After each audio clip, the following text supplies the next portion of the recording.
Welcome to the Inspired Living with Autoimmunity podcast, the podcast for high achievers who want to stay sharp, focused, and full of energy despite their diagnosis. With your host, National Board Certified Functional Medicine Health Coach, Julie Michelson, where Julie helps you take your power back from autoimmunity. And now here's your host, Julie Michelson.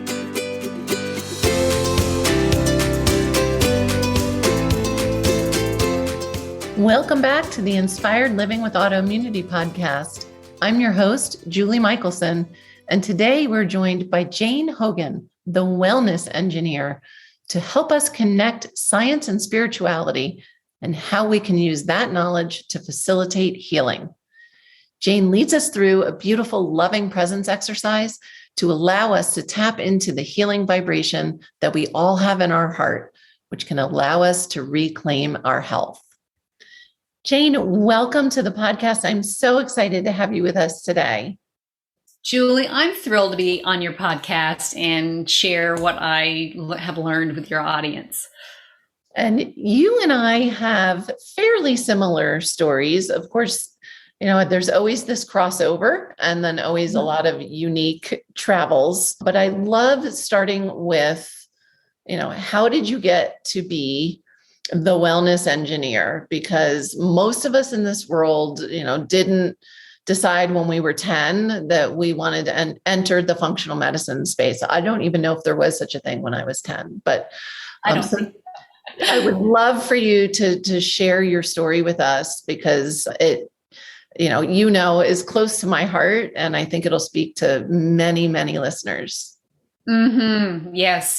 They'll understand when I tell my story if they know your story. Yeah. So I was working as an engineer. I had a successful career as a civil engineer, and actually I taught at a college and things going well. And then I had a very stressful year. It was a bunch of things, one on top of the other, and my health just took a decline. Within about 3 weeks, I just turned 50, and about 3 weeks after I turned 50, I started getting this migrating joint pain, and it was so bad that my shoulder would hurt and my arm would have to go in a sling. And then the weird thing is the next day it would be the other shoulder. And it's just kind of kept on happening. It was my fingers, my hands, my wrists, my knees, my feet, and and my jaw. It just kept on getting worse and worse. And I thought, okay, I just need a vacation and all this to be over and I'm going to be fine. So I went on, I had my summer vacation from my job, and I thought, okay, a bit of rest, I'm going to be all right. And nope, I just continued to get worse. And I actually had this big inflammation on my knees and could hardly walk and I couldn't make a fist with my hands. I get stuck in rooms because I couldn't turn the door handle. I couldn't squeeze shampoo out of the bottle. These are the things I remember now, these functional things that I couldn't do. And it was out of control. It happened so quickly. It was in about 3 months, really felt totally out of control. And I was just coming up to my freedom years, and I literally just had an empty nest.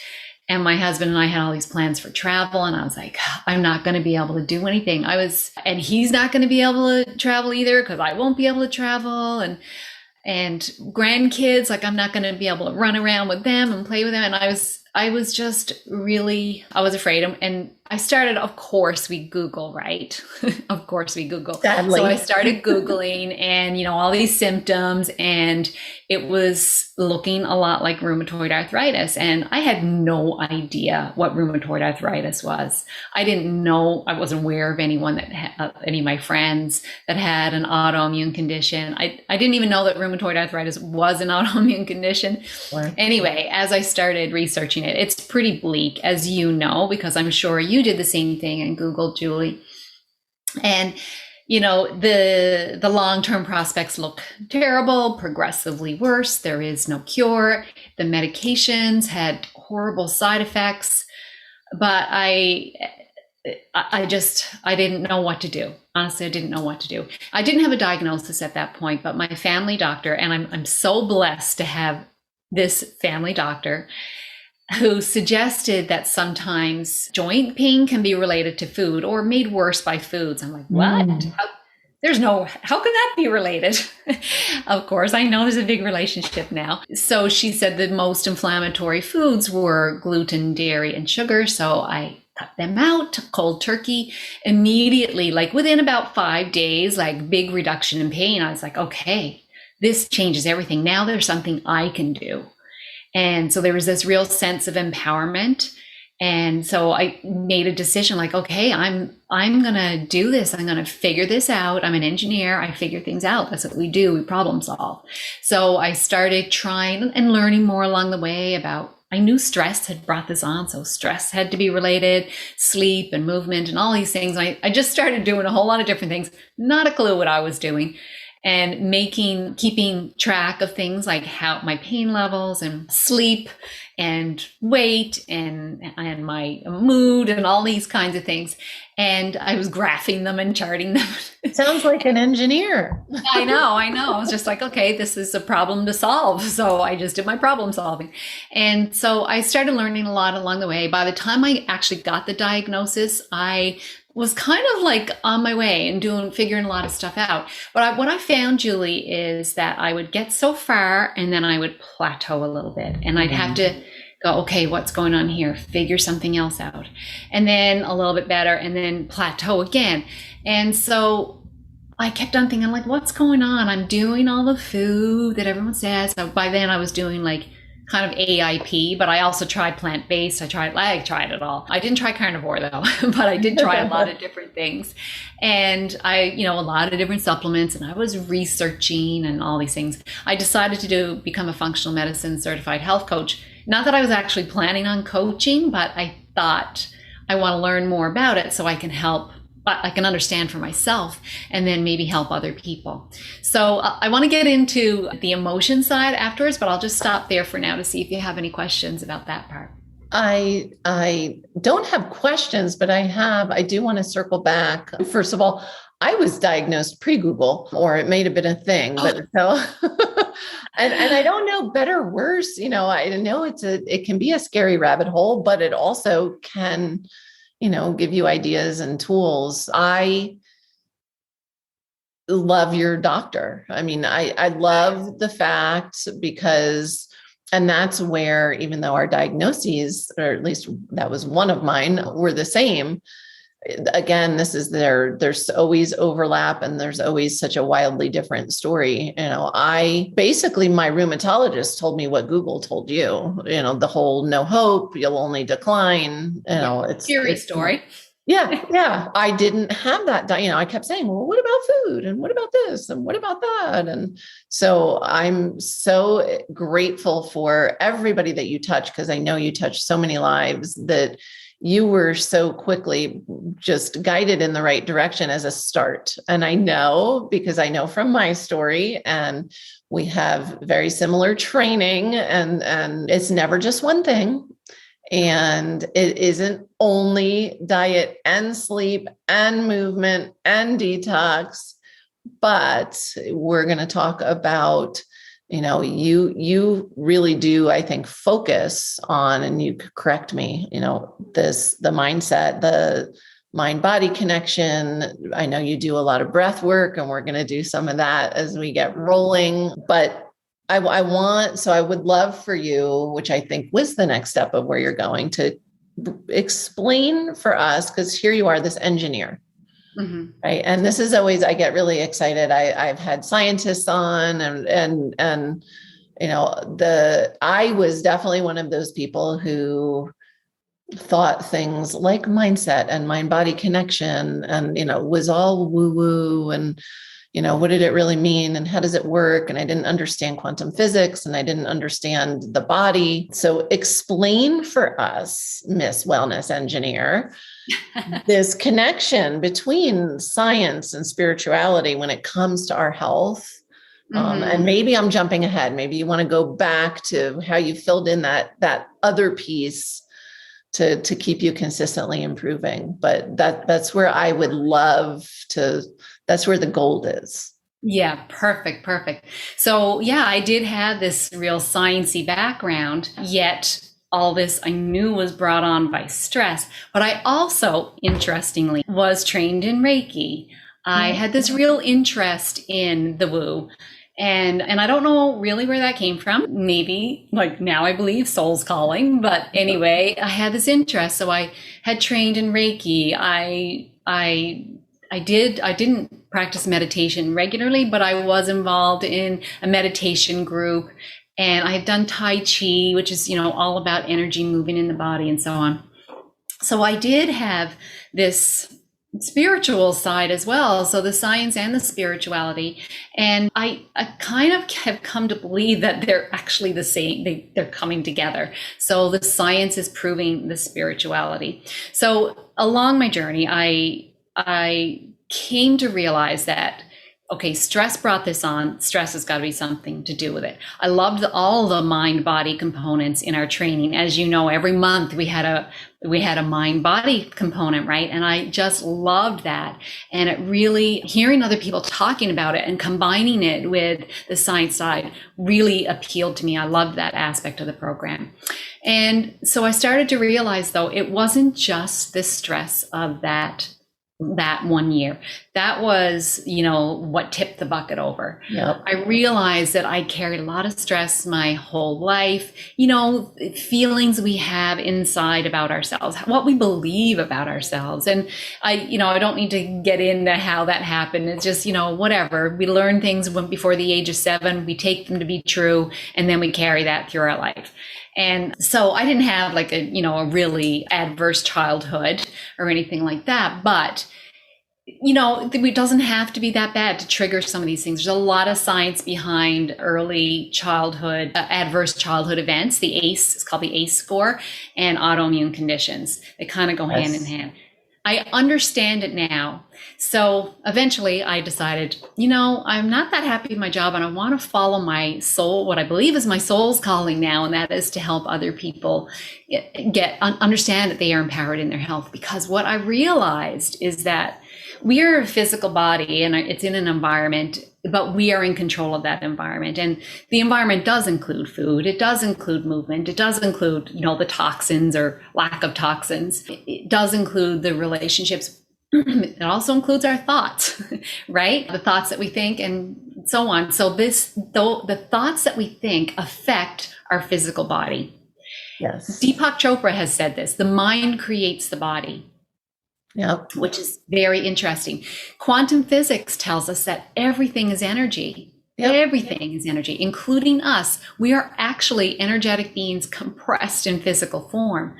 So we should have energy flowing. That's, the Chinese medicine, the yoga talks about that, right? Prana. So we should have this energy flowing. And when this energy isn't flowing, that's when we get dis-ease or pain, or we don't even have to label it as anything. Right.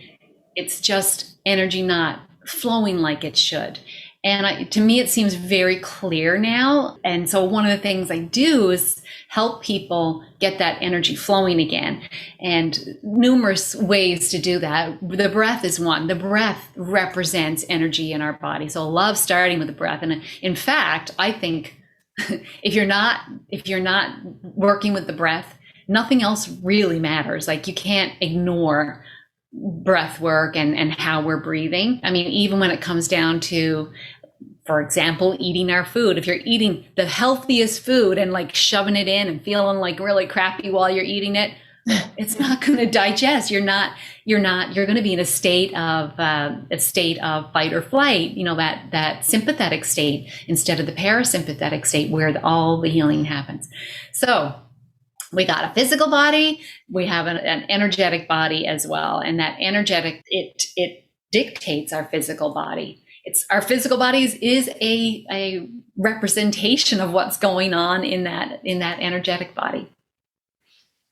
Wow, there's so much to unpack there. I want to circle back, and I love your evolution and my, when I first started coaching years ago, it was, the first thing I did with everybody was diet, like, what are you eating? We need to, and now I'm like, yeah, we'll get to that. Yes, in the same way, Julie. As we have both learned, the mindset piece and the breath work and the energy is it's essential, but also I always joke, I was so fortunate because I too was healing on my own and trying and doing, and this would help a little bit and that would help a little bit. And, what's next and what else can I do? And I say to so many people, I'm so fortunate that just the two things that really started to move the needle for me to even clear my brain fog enough to learn more were diet and meditation, like regular, not dabbling, true, dedicated meditation practice. But knowing what I know now, I'm so fortunate that I even got the needle to move as much as I did without, adding in these other pieces. And so I too now, we start there because then it's exponential. Then all that other stuff really can create big shifts. And I love the science behind it. All of the modalities you just mentioned are thousands of years old. Yes. Thousands of years old. And yet, now we are, finally have some data to back it up. I'm like, but people knew this, living on the mountaintops ages ago. And it doesn't matter if it's, yoga or acupuncture or Tai Chi, or, you name it. It basically is all energy movement, a lot of different words for the same thing. And they all complement each other. They're not in disharmony with each other. They complement each other. It doesn't matter what you do as long as the energy is moving and you're feeling good. I think people don't realize how important the feelings are, because feelings are actually, feelings come from our thoughts. Our right. Thoughts create the emotions, feelings. The feelings, I see feelings as there's an emotional component, but there's a physical component.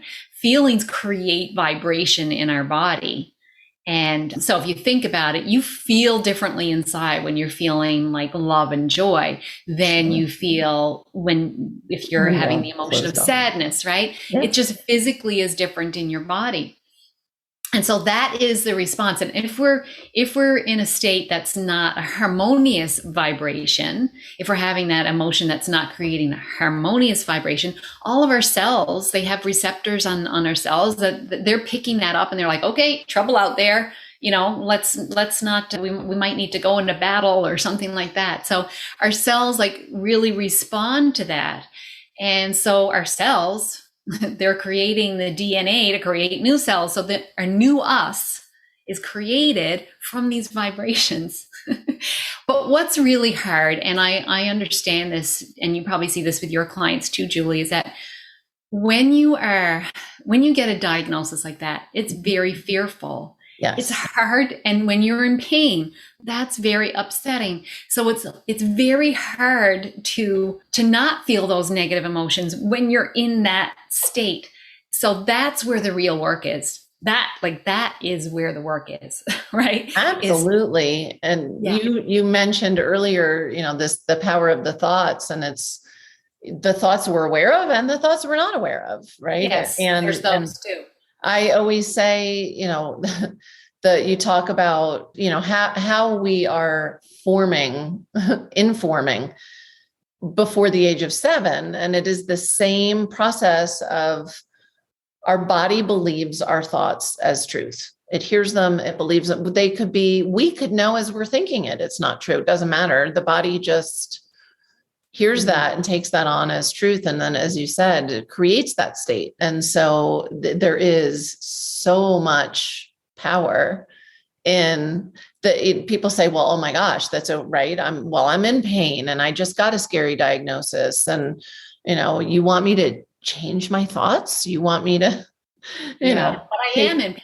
Yeah. How do you expect me to do that? And so the good news is we can use that information to plant new thoughts and to do the work, like you said, to get that energy flowing and, dislodge those blocks and get that healing started.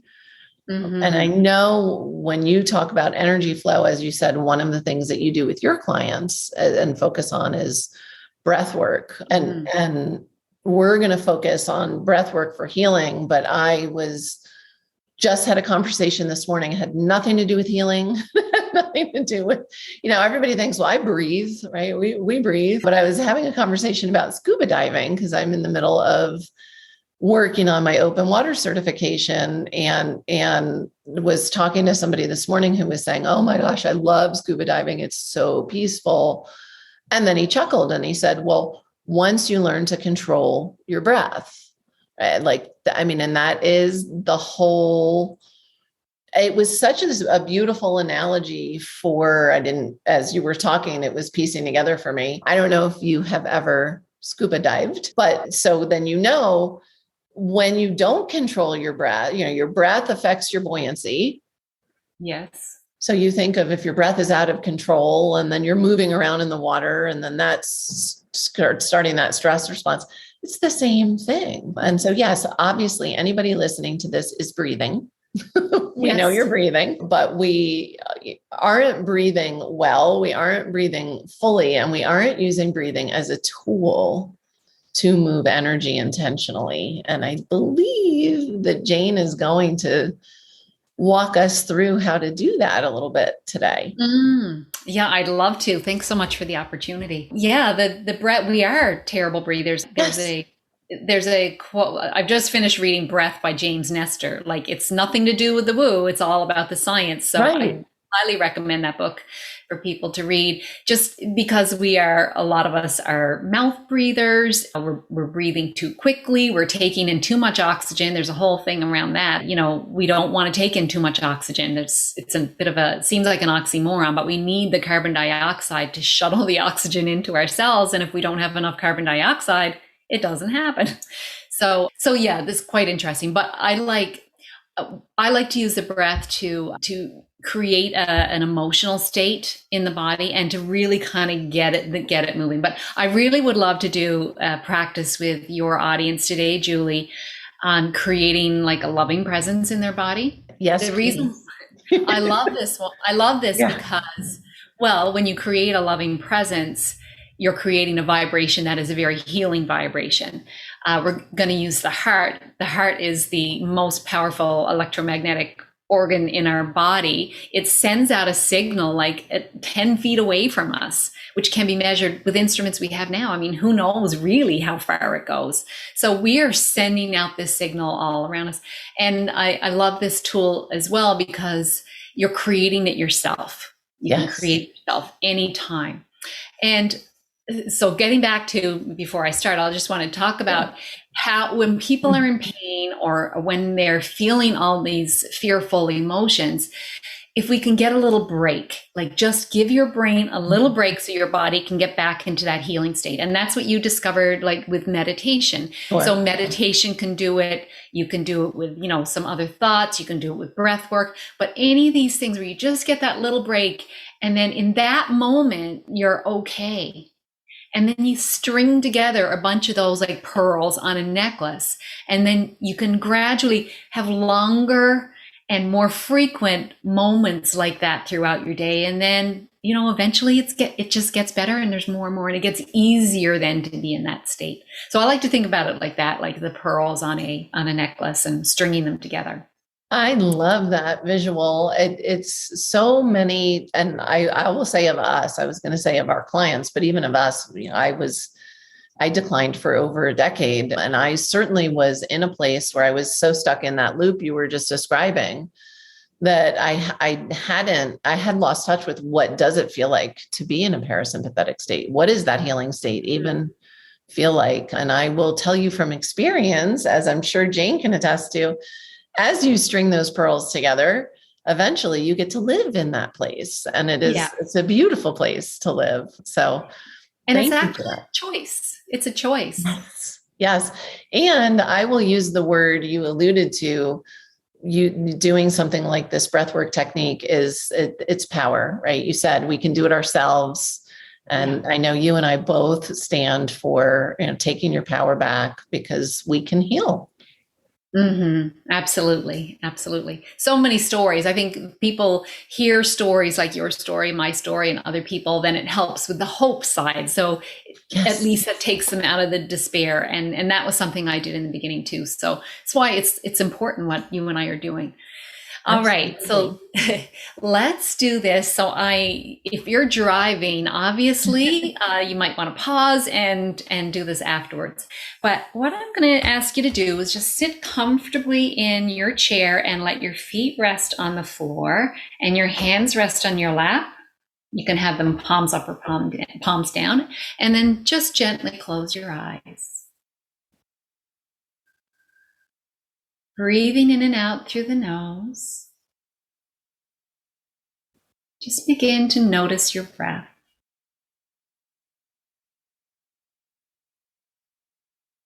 And see if you can breathe lower down.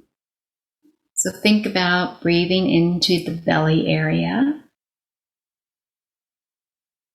And then your chest. And exhaling.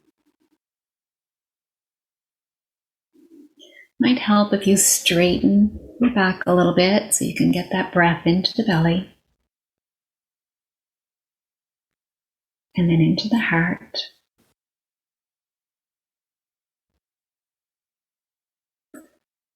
And now I'd like you to imagine that you are filling that heart up with a beautiful breath that you're breathing in. So filling the heart and the space around the heart.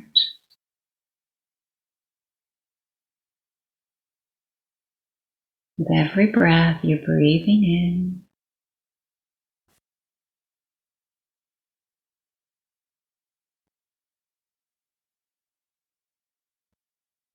Filling up the heart and making it bigger.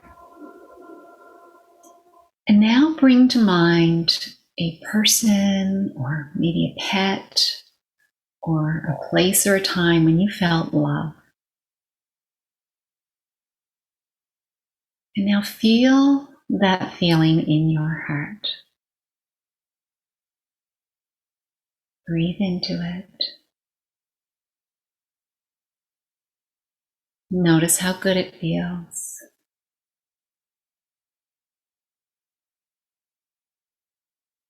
And now imagine that as you breathe in with every breath, you're going to make it a little bit bigger.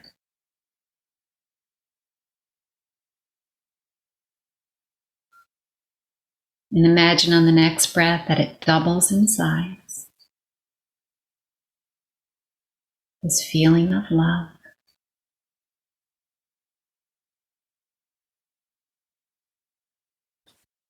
And now on the next breath, imagine that it's filling up your entire body.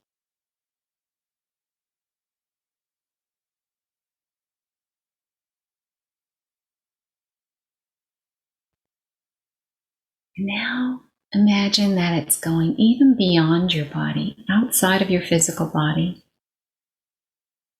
This feeling of love just radiating from you.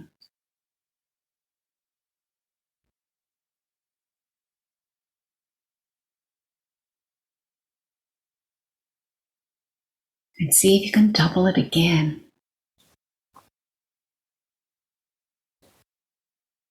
This beautiful feeling of love.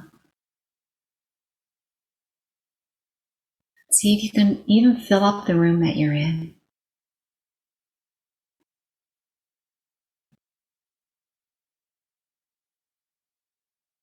This big, big feeling of love. Just for a couple of breaths, just really feel how good this feels.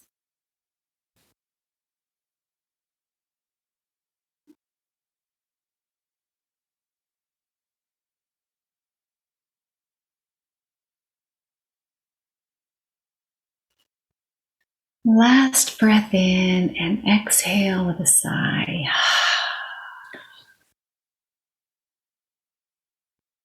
Before you open your eyes, twist your body around, like twist your spine so you look over to the right. And then twist your body around, twist your spine so you're looking over the left. Coming back to the middle. And now slowly open your eyes.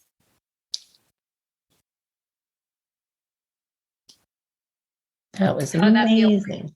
It was amazing. I love it. I do something very similar with my clients, and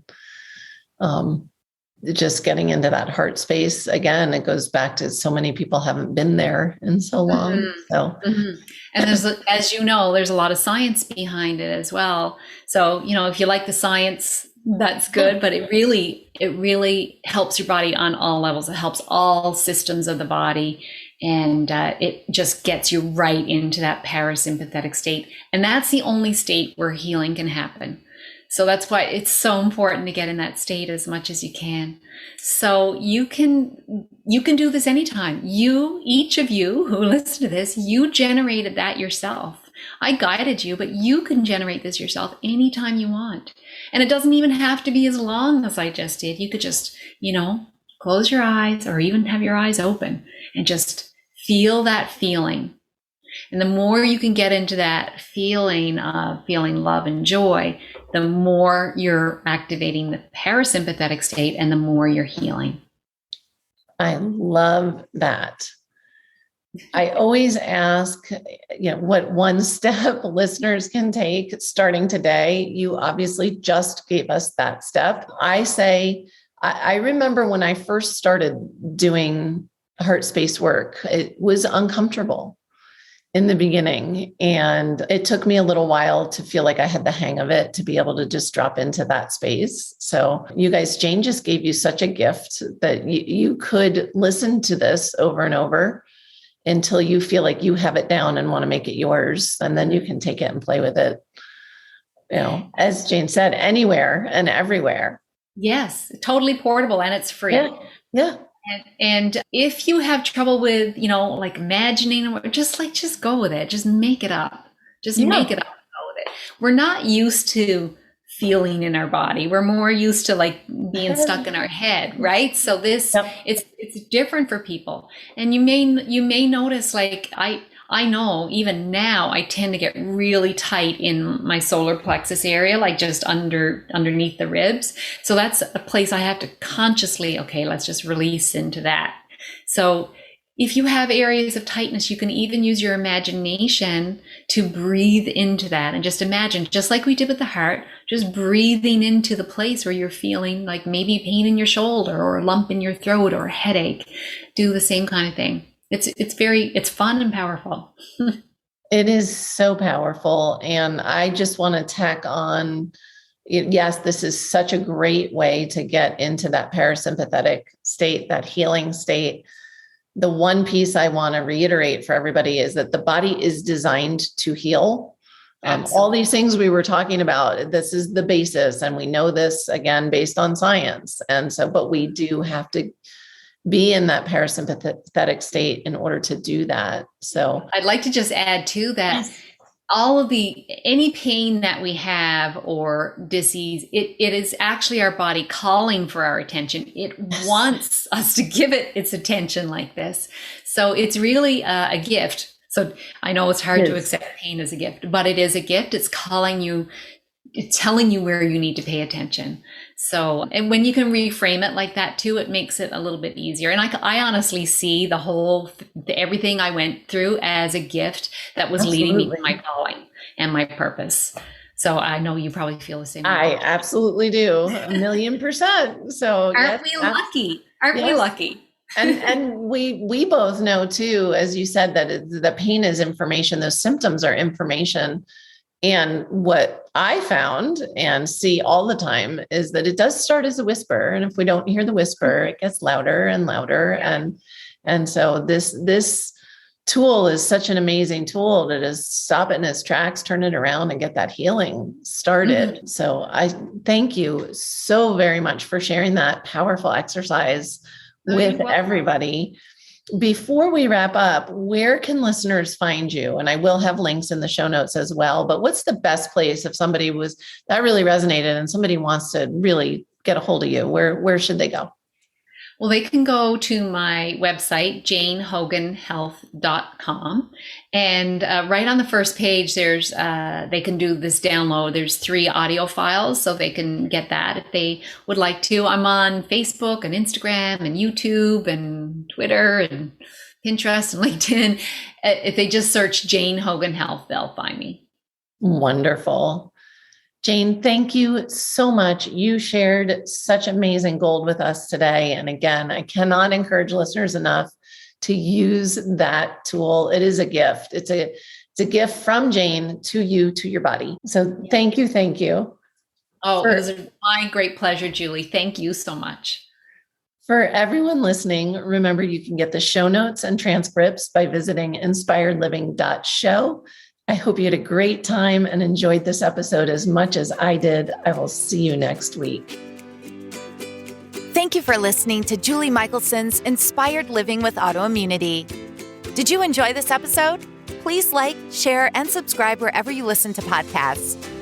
If you'd like to get a transcript of this and every other episode, just head on over to inspiredliving.show or click on the link in this episode's description. There, you can also find everything we discussed in this episode, including links and information about our guest. You can even send in your questions to be answered by Julie in a future episode. That's inspiredliving.show. Until next time, this is Julie Michelson's Inspired Living with Autoimmunity podcast, helping you take your power back.